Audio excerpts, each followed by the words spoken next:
नमस्कार, आप देख रहे हैं CWB हिंदी न्यूज।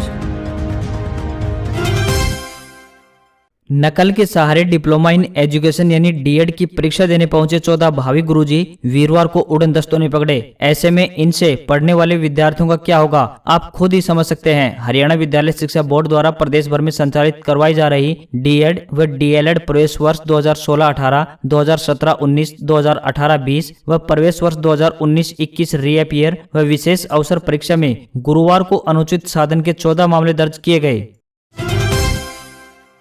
पहले प्रिंसिपल को लेनी होगी ट्रेनिंग, तभी स्कूल को मान्यता देगा सीबीएसई। विद्यार्थियों के सर्वांगीण विकास के लिए अब सीबीएसई ने नया कदम उठाया है। इसके तहत अब सीबीएसई से एफिलिएशन यानी मान्यता दिलाने से पहले संबंधित स्कूल के प्रिंसिपलों को ट्रेनिंग लेनी होगी। इस संबंध में सीबीएसई की ओर से पहली बार वेबिनार के माध्यम से ट्रेनिंग दी जाएगी। इसके लिए सीबीएसई ने सर्कुलर भी जारी कर दिया है। वेबिनार के लिए 8 मार्च तक रजिस्ट्रेशन करना होगा।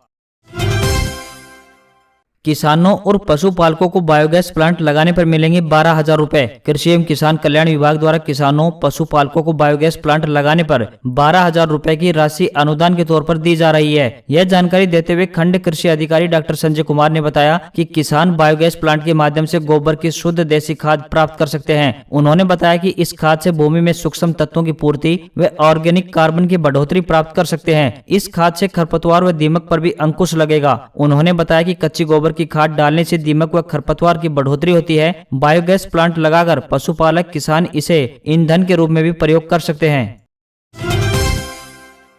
पूरे हरियाणा की जमीन का डिजिटल रिकॉर्ड बनेगा, छुड़ाए जाएंगे अवैध कब्जे। मुख्यमंत्री मनोहर लाल ने प्रदेश भर की 42,212 वर्ग किलोमीटर जमीन का डिजिटल रिकॉर्ड तैयार करने के लिए निर्देश दिए हैं। मुख्यमंत्री सिविल सचिवालय स्थित अपने कार्यालय में राजस्व विभाग के अधिकारियों की बैठक ले रहे थे। इस मौके पर उप मुख्यमंत्री दुष्यंत चौटाला भी उपस्थित रहे। मुख्यमंत्री ने अधिकारियों को कहा कि जमीन का रिकॉर्ड इस प्रकार से तैयार किया जाए जिसमें जमीन के स्वामित्व के बारे में जानकारी के साथ ही यह भी स्पष्ट रूप से जानकारी हो कि उक्त जमीन का कब्जा किसका है। यदि जमीन पर कब्जा मालिक के पास न हो तो उक्त कब्जे को छुड़वाने के लिए कानूनी तरीके अपनाए जाएं। उन्होंने कहा कि प्रदेश में 1 इंच जमीन का भी डिजिटल रिकॉर्ड बनने से नहीं रहना चाहिए।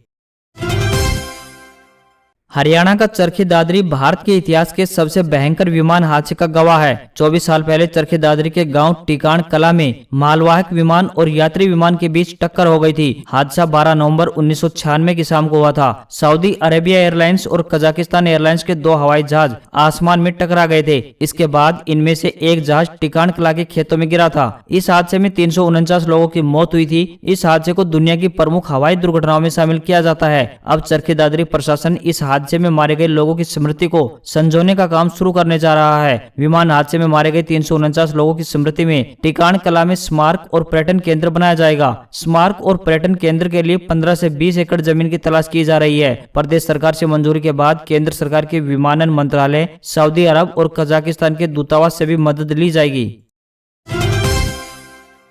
किसान आंदोलन की दशा और दिशा को लेकर अब सवाल उठने लगे हैं। आंदोलन से जुड़े नेता अब सियासत के मैदान में उतरने का मन बना चुके हैं। राजनीति की किस करवट बैठेगा किसान आंदोलन का ऊंट और चुनावी राज्यों में किसान नेताओं का प्रचार, यह किसे फायदा पहुंचाएगा, इन चर्चाओं ने जोर पकड़ लिया है। किसान आंदोलन में शामिल कई नेता पहले भी राजनीतिक अखाड़े में 2-2 हाथ कर चुके हैं। जिस तेजी से राकेश टिकैत राजनीतिक लोगों के साथ नजदीकियां बढ़ा रहे हैं उसके मद्देनजर कुछ भी संभव है।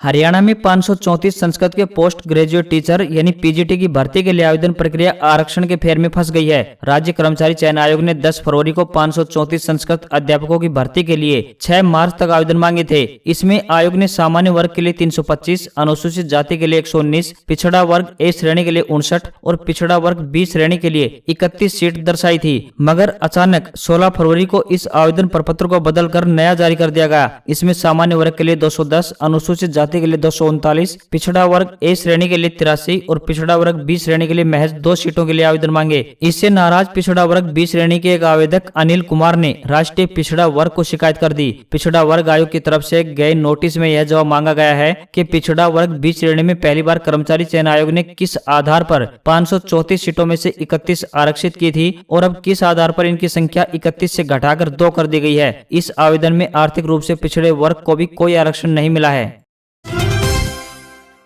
इंडिया वर्सेज इंग्लैंड चौथा टेस्ट। पहले दिन इंग्लैंड के 10 में से 8 विकेट स्पिनर्स ने लिए, 205 रन पर समेटा। भारतीय टीम 181 रन पीछे। अहमदाबाद के नरेंद्र मोदी स्टेडियम में खेले जा रहे चौथे टेस्ट के पहली पारी में इंग्लैंड 205 रन पर सिमट गई। मैच का पहला दिन खत्म होने तक भारतीय टीम ने पहली पारी में 1 विकेट गंवाकर 24 रन बना लिए हैं। टीम अब भी 181 रन से पीछे है। फिलहाल रोहित शर्मा 8 रन और चेतेश्वर पुजारा 15 रन बनाकर नाबाद हैं।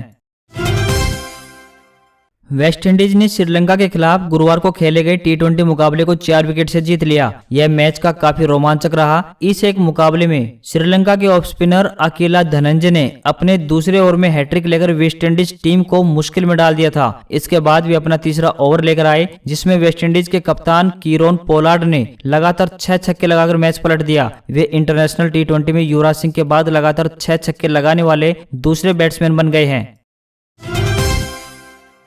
ड्राइविंग लाइसेंस की 18 सुविधाएं ऑनलाइन। आरटीओ ऑफिस जाने की जरूरत खत्म। आधार से होगा वेरिफिकेशन। रोड ट्रांसपोर्ट और हाईवे मंत्रालय ने एक बड़ा फैसला लिया है। अब आपको ड्राइविंग लाइसेंस की सभी सुविधाओं के लिए आरटीओ ऑफिस का चक्कर नहीं काटना होगा। आपके आधार से ही इसका वेरिफिकेशन हो जाएगा। इससे आपका समय और पैसा दोनों की बचत होगी। इसके तहत 18 सुविधाओं को डिजिटल कर दिया गया है। ड्राइविंग लाइसेंस और वाहन का रजिस्ट्रेशन कराने के लिए किसी अन्य दस्तावेज की जरूरत नहीं पड़ेगी। परिवहन.gov.in पर जाकर अपने आधार कार्ड को वेरीफाई करना होगा, जिसके बाद आप इन 18 सुविधाओं का फायदा उठा सकेंगे। शेयर बाजार में गुरुवार को लगातार 3 दिन की बढ़त पर ब्रेक लग गया। बीएसई सेंसेक्स 598 अंकों की गिरावट के साथ 50,846.08 पर बंद हुआ। निफ्टी भी 164 अंक नीचे यानी 15,080.75 पर बंद हुआ। सोने की कीमतें लगातार तीसरे दिन गिरावट के साथ 44,372 रुपए प्रति 10 ग्राम पर पहुंची, तो वहीं चांदी 1,217 रुपए की गिरावट के साथ 66,598 रुपए प्रति किलो पर पहुंच गई। Xiaomi ने भारतीय बाजार में Redmi Note 10 सीरीज स्मार्टफोन को लॉन्च कर दिया है। सीरीज में 3 स्मार्टफोन Note 10, Note 10 Pro और Note 10 Pro Max शामिल हैं। सीरीज के एंट्री लेवल मॉडल Note 10 की शुरुआती कीमत 11,999 रुपए रखी गई है, जबकि top and model Note 10 Pro Max की शुरुआती कीमत 18,999 रुपए है। तीनों ही फोन mi.com, Amazon इंडिया और कुछ समय बाद MI स्टोर्स और रिटेल पार्टनर से खरीदे जा सकेंगे।